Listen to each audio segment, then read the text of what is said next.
All right, everybody, coming to you once again from New York Comic Con, from the Mad Cave booth. I have Mark London, David Barron joining me. Gentlemen, exciting times coming up with the Underworld Universe that you're building. We talked about Revolution 9 when you were on the show, just a little while ago. Yes, sir. But today we want to talk a little bit about Exit City. We want to let you all know why you should be ordering it, why you want to pick it up. And it's a deeply personal project as well. We'll talk about the reasons for that. So let's start with you, Mark. Give everybody the elevator pitch about Exit City. Such a fantastic ride, and because actually Exit City has a little bit of a backstory in terms that it's the spiritual successor to a story that I wrote and we published called Midnight Task Force when we were starting Mad Cave.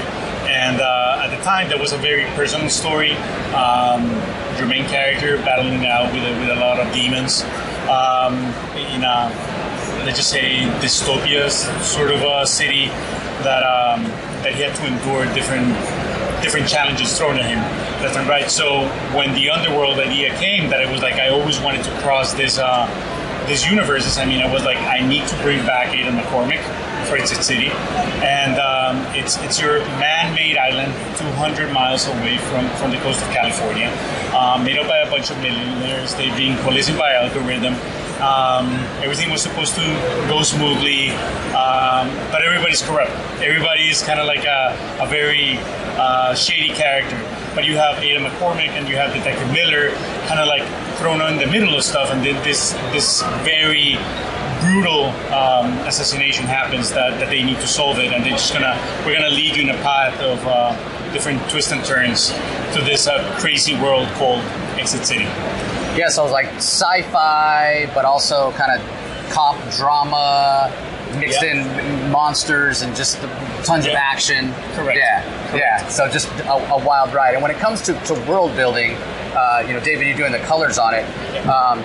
For me, it's like the colors of a comic are almost like the soundtrack. It's what sets the mood. It sets up the emotional beats. So when you're going in and creating a new setting like this, a new story, where's you start with the palette? How do you choose the color palette? Talk us through that.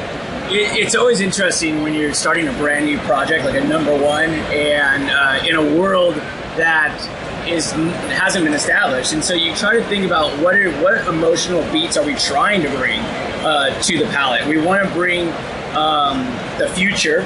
We want to bring a sci-fi element to the book, and so it has to read subconsciously that way. So usually I try to have a lot more brighter colors, a lot more neon signs. Sometimes if a sign is just a normal sign, it turns neon just because it gives us those vibes that we kind of think of the future. I mean, LED lights nowadays. My whole house changes colors. I just say Alexa, family lights blue and everything goes blue. Halloween's weird at my house, and so I think the future that way. It needs to be bright, it needs to be colorful. But in this story also, there's some tragedy, there's some darkness, there's some mystery. And so not everything should be that way. And so we got some good contrast that way, where when it's bright and everyone's around, it's futuristic and glowing.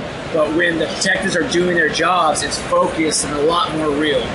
Yeah, and I think going back to what you were saying, Mark, about being McCormick and Miller being thrown into the middle here, and it is those visual cues from the color and the body language. Carl Mostert did the art for the first issue, tragically passed away recently, and that's what I was alluding to earlier about how important this is for you guys and how it's become such a personal project. Do you want to talk a little bit about that? Yeah, so Carl passed away tragically recently, and he and I talk daily.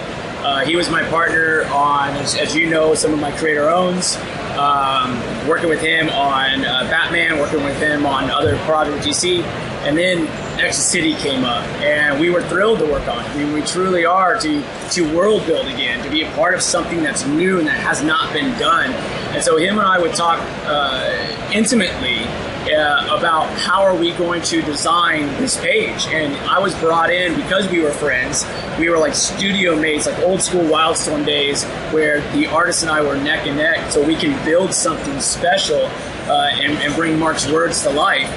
And when we did that, it was emotional, and Carl's did some of the most inspirational work in this book because the way we work together on it. And so it means the world to me to have people look at this book and I know it's going to mean the world to Carl's wife and his 3 daughters and all of his friends, that people see this and get to know the artist that they may not have known before through Exit City. Yeah, and you know, even though unfortunately he's no longer with us, you know, he did the designs.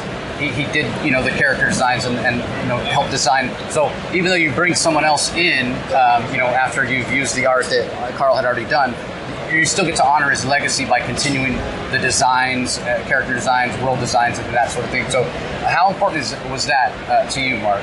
It made all the difference in the world, and that's why we're dedicating the book to Carl. It's at the end of the day, I mean, his legacy. It's been hard to talk about the book because of Carl's passing, because we want to be respectful about everything, and but there's no better way to honor him than finishing the series. And hey, he was such a tremendous artist that it just soul crushing, man. Yeah. And like I said, everybody, this is part of a bigger Underworld universe. So we have Revolution 9, we have Hour of the Wolf. This is the 3rd book, but there's something coming next year. Do you want to tease that, Mark? Correct. So next year, these 3 books, this standalone series, are going to cross over into a big blockbuster summer event called Endless Night. And then we're going to see all these 3 series, I mean, just exploding in another 4 issues for the crossover. That's only going to be phase 1 of what we have planned for the Underworld, but we're already working on phase 2, that we're going to bring some new characters and maybe some characters from the Mad Cave early days, and then we're going to throw everything into the Underworld. So keep your eyes peeled for that. Yeah, keep watching the comic stores. We'll tell you all about it. But I do want to stress what you said earlier. These are standalone. It doesn't mean you have to get all of them. So if one of them tickles your fancy, you can focus on that. And then if you want to dive into the crossover, you can. And that's important as well, right? You want to let people kind of choose their own adventure in a way. Correct, absolutely. I mean, all 3 series, I mean, they play with their own genres, they have their own themes.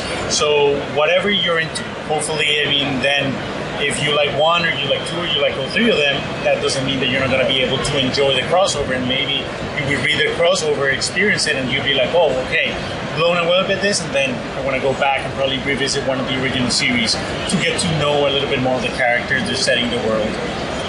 Well, let me ask you, David, because you have been doing this a long, long time. Not to say you're old, but you started at a very, very, very, very young age. So I want to ask you about your experience working with Mad Cave. I'm putting you on the spot here in front of Mark. But like the energy and the exciting things that they're doing, as somebody that's been around for a long time, does that like energize you and get you excited, even though you have been doing it for such a long time?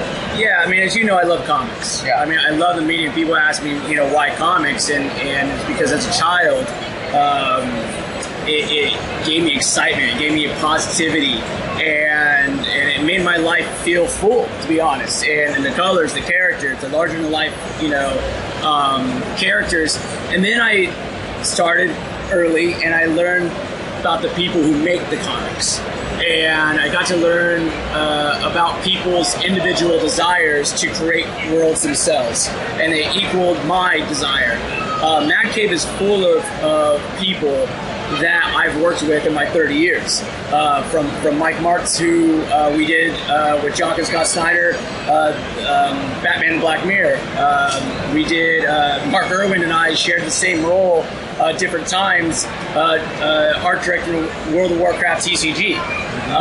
All the way to sales with Kurt. There are so many strong personalities, positive personalities who love this industry, that it gives me those same feelings of when I was at Wildstorm in the early days. And it's not necessarily to compare, apples and apples. It's just the energy, the feeling, the passion, and the desire to make something for the fans. And we were just at a signing today, and one of the big things that we talked about, they have bags and boards for their books. Yeah. They're not just going to send people away with a raw copy, because they know fans value this, and they value the fans. And those type of little things is what separates Mad Cave from other people. So how do you react to that, Mark? What do you think about what he's saying? Well, first of all, it's humbling to hear such a pro like David and speak so highly of Mad Cave. That's exactly what we've been trying to do since Mad Cave's inception. Obviously, mean, putting one foot in front of the other, little by little, but treating everybody like family, treating everybody like we would like to be treated, and surrounding yourself with pros. I said it since I started this in publishing books. I wanted to work with the best people in the industry, and well, not to actually now having David here and put him on the spot, but case in point, I mean, we're working with one of the best colors in the industry, so more power to us. No, but it's humbling. It's humbling to hear you say that, because hear you speak like that, because then it's working. Everything that we have started at Mad Cave, and I think that we have so much to learn, and still, I think that we're only scratching the surface, but we're only getting started. Yeah, and that's the sense that I get about Mad Cave and the creators and you know, the same from top to bottom. You know, salespeople, yourself. It feels very much like a family. Yes. And then if you bring in the fans, now it's about community. Correct. Right? It's about a long-term relationship. It's like if I see the Mad Cave logo on a book, I know that it's going to be good. I know it's not going to be phoned in. I know you're not going to do an event for the sake of an event, or 100 variant covers. You know what I mean? It's about the story. Because you had this conversation at San Diego with Mark Irwin. I was like, well, you got into comics to get rich, right, Mark? Yeah. Nobody gets into comics because they want to get rich. You get into it because, like you were saying, David, you love it. Yeah. You want to create, you want to build worlds, and doing it with people that you respect and they have the same passion. This makes it that much easier to get excited about the projects. 100%. People that see the world right like you do, this is not easy, and you couldn't have said it best. I mean, Jace, we are building a brand. We are building a community. We are building relationships, and we want you guys to know that if a book has the Maverick logo, or the Paper Cuts logo, or the upcoming Nakama logo, or the Mad Cave logo, that you know that there are good people behind the production of the work that we're putting out into the world. Well, thank you so much for chatting with me, gentlemen.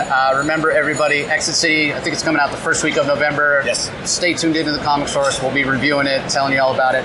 But let everybody know, where's the best place to find out about Mad Cave things, and if anybody wants to follow you two individually. Yes, best place to find out about Mad Cave, all your social media platforms, Facebook, Instagram, Twitter, Blue Sky, Threads. I mean, there's so many now that I lost track. LinkedIn, YouTube, our own website, madcavestudios.com. And if you want to reach out to me, I mean, on my personal, it's Mark London, MCS, either Twitter or Instagram.